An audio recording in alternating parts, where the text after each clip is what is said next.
warahmatullahi wabarakatuh. Alhamdulillahirabbil alamin, wassalatu wassalamu ala asrofil anbiya wal mursalin wa ala alihi wa sahbihi ajmain, amma ba'du. Kaum muslimin muslimat rahimakumullah, marilah kita tidak henti-hentinya memanjatkan puji syukur kepada Allah. Sepanjang sejarah, Islam telah memiliki banyak tauladan wanita yang tidak diragukan lagi kesucian dan rupawannya. Salah satu di antaranya Siti Maryam.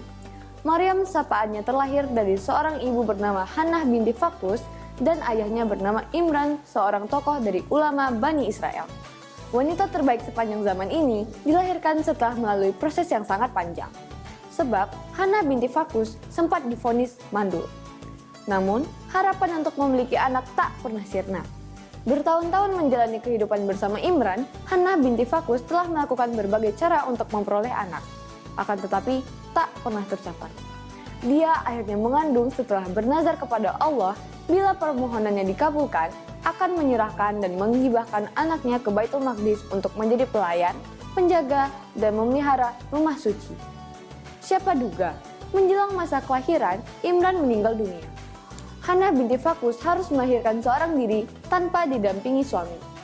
Kekecewaan juga menerpa saat terlahir bayi perempuan karena Hannah menginginkan seorang putra untuk dihibahkan ke Baitul Maqdis. Wahai Tuhanku, aku telah melahirkan seorang putri, sedangkan aku bernazar akan menyerahkan seorang putra yang lebih layak menjadi pelayan dan pengurus Baitul Maqdis, ujar Hannah binti Fakus kala itu. Maryam terlahir sebagai anak yatim. Meski demikian, banyak ahli ibadah di Baitul Maqdis yang ingin mengasuhnya. Hal ini bisa diketahui saat Hannah binti Fakus membawa Maryam ke Baitul Maqdis. Aku serahkan anakku ini kepada tuannya.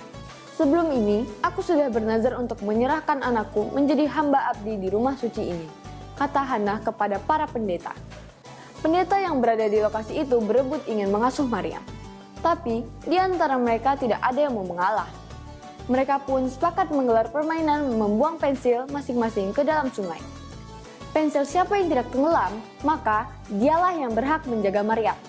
Permainan tersebut akhirnya dimenangkan Nabi Zakaria, pensilnya tidak tenggelam.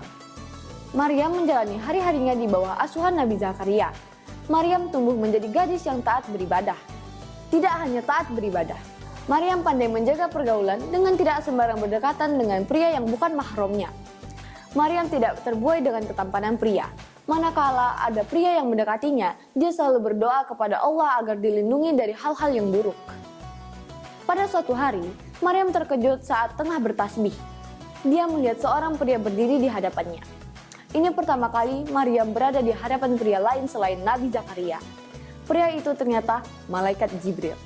Sesungguhnya aku ini hanyalah seorang utusan Tuhanmu untuk memberimu seorang anak laki-laki yang suci, ujar malaikat Jibril. Bagaimana akan ada bagiku seorang anak laki-laki, sedang tidak pernah seorang manusia pun menyentuhku dan aku bukan pula seorang pezina, jawab Maryam. Allah kemudian berfirman dengan perantaran Jibril, demikianlah Allah menciptakan apa yang dikehendakinya. Apabila Allah berkehendak menetapkan sesuatu, maka Allah hanya cukup berkata kepadanya, jadilah, lalu jadilah dia. Setelah kedatangan malaikat Jibril, Maryam kemudian hamil. Saat kehamilan Maryam semakin membesar, orang pertama yang mengetahui adalah Yusuf bin Yakub An-Najjar, seorang ahli ibadah Bani Israel.